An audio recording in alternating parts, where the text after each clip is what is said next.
Hey, everybody. I just wanted to say hi to everybody and thank everybody for joining this live event. And thank you, Attorney Ron Baranski, as well, for making time for this.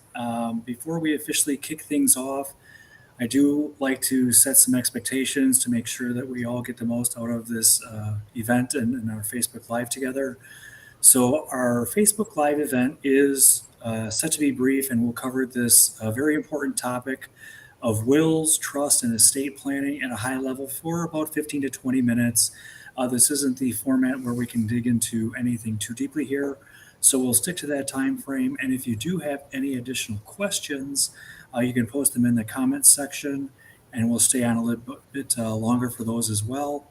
Both Ron and I will post our calendar link in the comment section. So if you do have any follow up questions for either one of us, you can schedule a call directly with that or just message us directly on Facebook. Secondly, a little bit about me.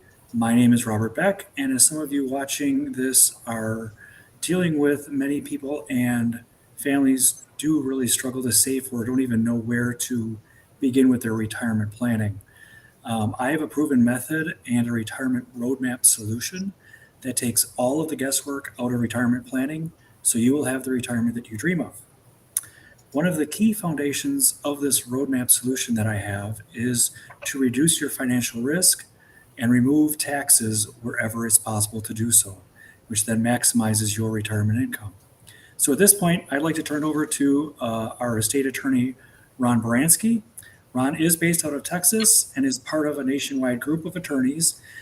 So if you do have some specific questions based on the state that you are residing in, you can contact me or contact Ron directly, and we'll make sure that we get you set up with excellent attorneys that are local to you. So, Ron, I'll turn it over to you. Hey, Rob, thanks so much for having me. Uh, it's a little hot where I'm at, and I'm sure it's the same where you're at. Yeah, as you mentioned, I'm licensed in Texas. I've been licensed since 2003, and I've spent roughly the last 10 years specializing in estate planning. And for some, that's kind of a creepy word. I don't want to say it that way, but looking at our own mortality is difficult. And the biggest challenge I face with clients is procrastination. Put it off, put it off. But, we can only put it off so long because, there's a day and time that comes for all of us. And that's just that's the way life is. So we need to put a plan in place. But I kind of like to start things by saying, what documents should every adult have? And there's two of them. There's a durable power of attorney, and with that document, you go in and you name your agent, and that would be your family member, son or daughter, or trusted friend of the family. You name them as your agent, and they can step into your shoes if you become incapacitated and are unable to take care of your affairs. They can go in and deal with your financial institutions. They could deal with IRS. If given the authority, they could sell real estate because we never know what's going to happen. And so, in one hypothetical case, a person had an accident and it was quite severe, and they would never leave a nursing home. So their son was able to sell the real estate, the real property, not go get a guardianship put in place, which is the other option if you don't have a power of attorney in place. So he's able to sell that, liquidate things, and be able to fund much of their long-term care through that. But, the question I ask is, if you're driving down the road tomorrow afternoon and you have a serious accident, or let's say it's relatively serious, and you're in the hospital 3-4 months, what happens? What happens to paying your bills, to a lot of us do online things now. And so, maybe our spouse can step in and just act like we take over our digital footprint. But legally, you need some document that gives you the legal ability to step in and manage those affairs.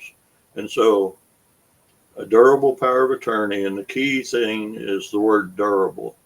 Durable means a general power of attorney will terminate upon you becoming incapacitated.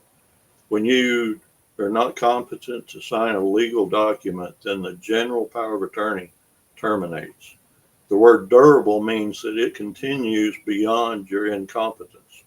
And so, and Florida's done something kind of neat. They've took some of the issues we've had elsewhere, and so theirs becomes effective immediately. In other states, there's different times that trigger when they come alive. Florida's took that problem away, and they've made theirs just the moment you sign them, it's ready to go at that point in time. I've had clients that said, I don't really want it yet. I want to wait until I am disabled. And I said, if you don't trust them now, don't name them. If you don't trust the family member, the friend, whoever it is, then you need a guardianship. You need the judge to overlook what they do for you. There's a second document, though, that comes up, and that's very similar, but it's a medical power of attorney. And in most states, you've got two documents: a durable power of attorney, medical power of attorney. Medical power of attorney, very similar. You name an agent to stand in your shoes, and that agent is whoever you trust, maybe a family member or friend. A lot of times you'll name a successor in case they die or move away. And they can stand in your shoes and make medical decisions for you on your behalf, but typically only after you can no longer communicate your wishes. So they would step in when you can't communicate. They know you as a person, they know what you would want, and they make those decisions. But generally, they'll be guided by another document. Sometimes they're married together and sometimes not, but it's a healthcare directive. Jokingly, I refer to it as the pull the plug document. It's the document that says if I'm in a terminal condition and expected to die within 6 months using everything the hospital can put on me, I don't want any artificial means used to keep me alive. And then there's usually another section related to an irreversible condition. And it's really important to put that stuff in writing. And there was a case years ago, and I won't go into it, but Terry Schiavo, and I think she's out of Florida maybe, husband wanted to disconnect everything, mom didn't, and she was put on artificial means and kept there for multi-years as they litigated the matter. So what I tell people is when you do this healthcare directive and you're indicating what you do and don't want, share that with your family, share that with those closest to you, because when that event occurs and they show up at the hospital, they don't have to say, well, what did mom want? Did mom want all these machines? And they don't have to feel guilty about disconnecting them because they know that she told them that's what she wanted. So that's the two documents that it doesn't matter if you have $5 or 5 million, you should have in place today. But And actually, that was leading up to one of my questions is that people typically think of estate planning, wills, and trusts, or something that is reserved for, or that applies primarily to senior citizens, or maybe even only the wealthy. So, what documents would you recommend or say are even critical for younger people and younger families? Well, again, the two, the durable power of attorney and then medical power of attorney, a basic will, unless they want the state to direct where their property goes upon their passing.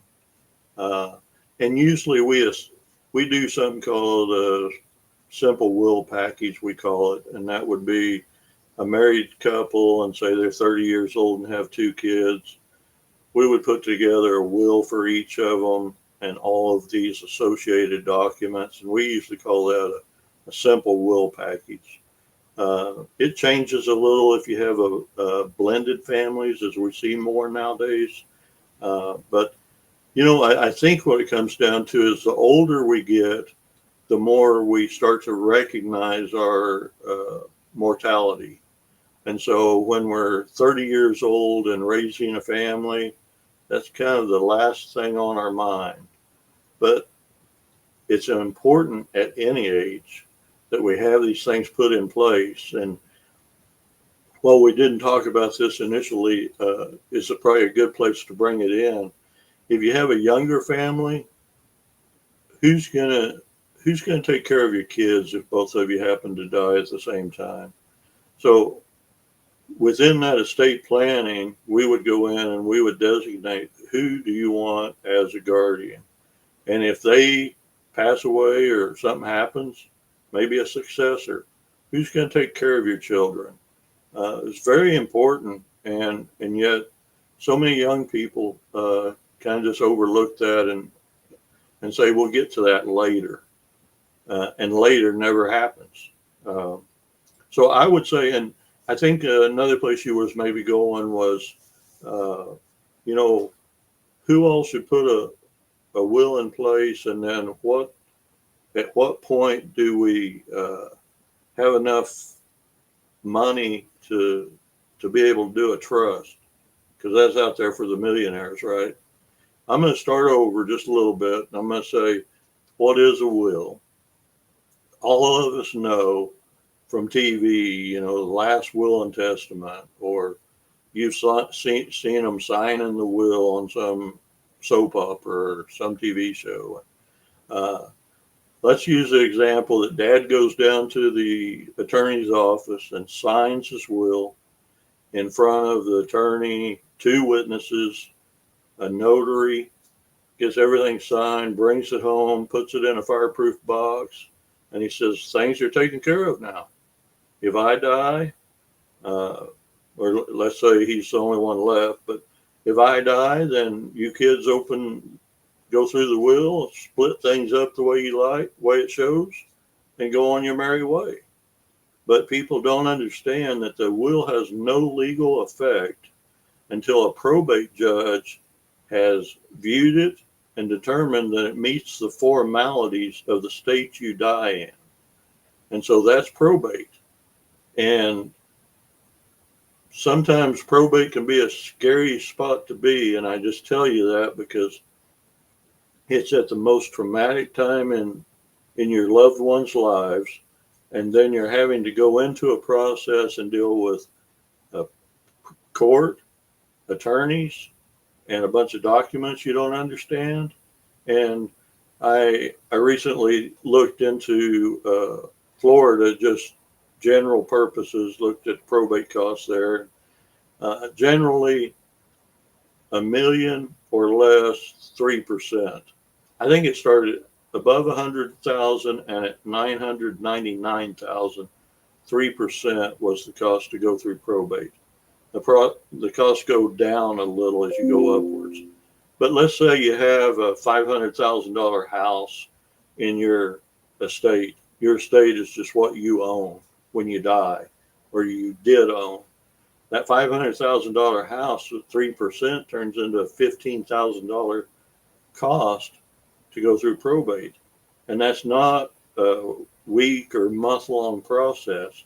That may go out over a year, 18 months. And those costs are just envisioning a case where no one challenges anything.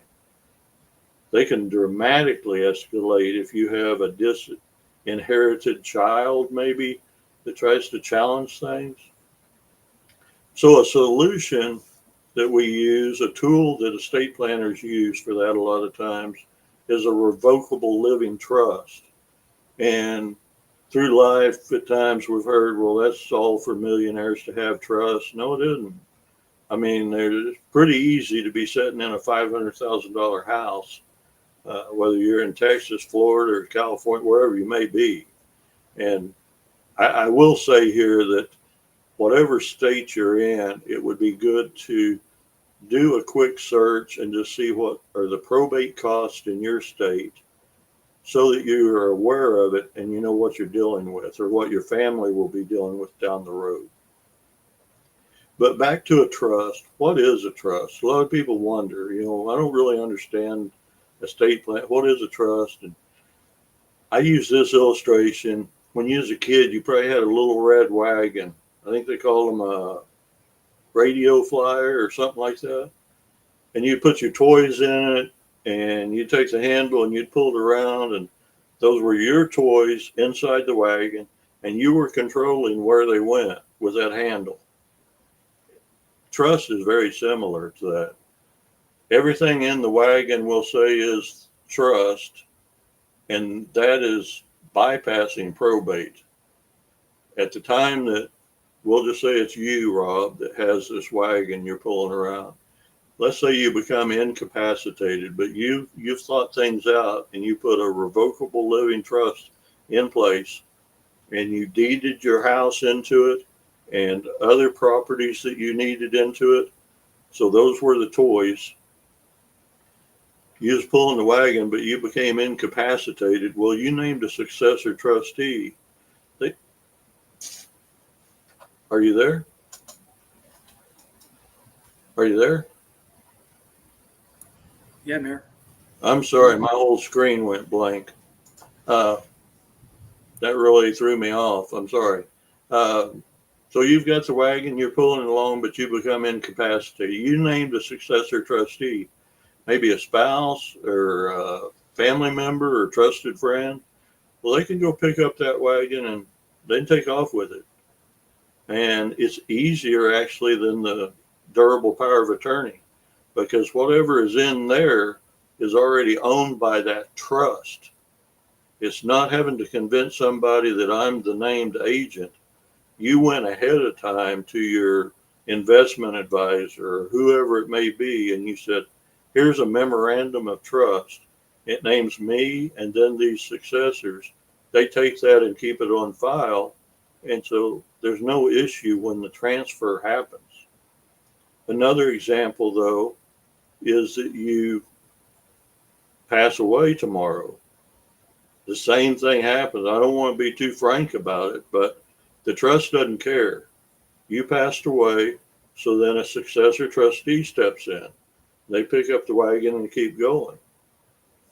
Now, you could have provided in your trust that upon your death, everything is distributed at that point to these named people, and your trustee would be in charge of making that happen. You could also say that it goes to my grandchildren, or you could say it goes to my children, but I don't want to drop $400,000 in their hand at 21. I want to give it to them at 30, or maybe a third at 30, a third at 35, and a third at 40. It's yours. You choose. You decide what you want to do. And that's what a trust allows you to do, is to, as I say to people a lot of times, leave a legacy. Uh, Estate planning is not so much about documents, but it's about telling your attorney what your goals and objectives in life are, and then having him or her come up with a plan that meets your objectives. And in this case, if you've built up a fair amount of resources, whether in real property or liquid money, cash, then that could go on maybe to the next generation and skip and go on to a grandchild. So, and a trust is not that much different than sitting down and doing a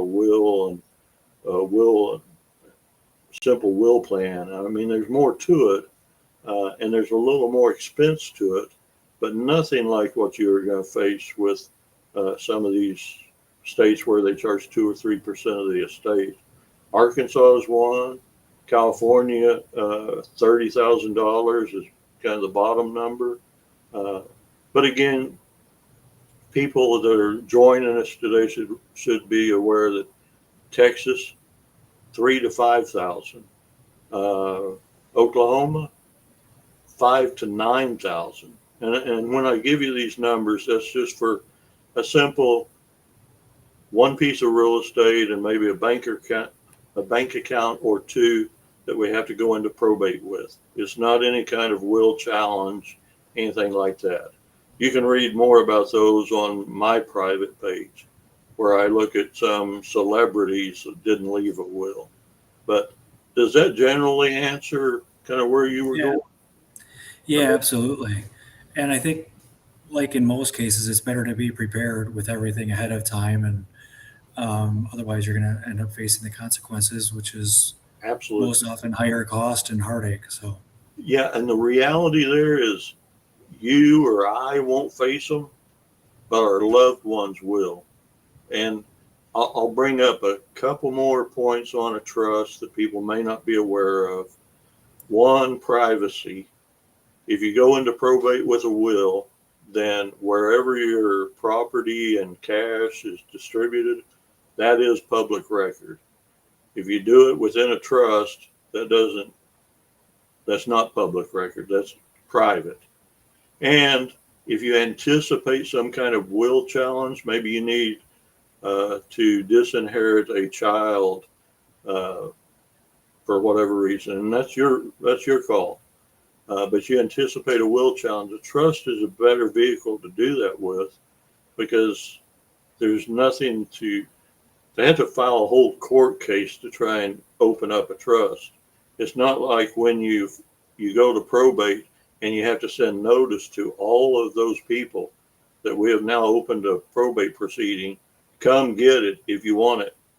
Uh, so it's a good vehicle to use to bypass the public records issue and challenge issues. And then for a lot of my, I'll say senior citizen clients, I say this being close to one in age, but at 70, 80 years old, I've dealt with people that said, I just don't want my kids to even have to deal with any of that.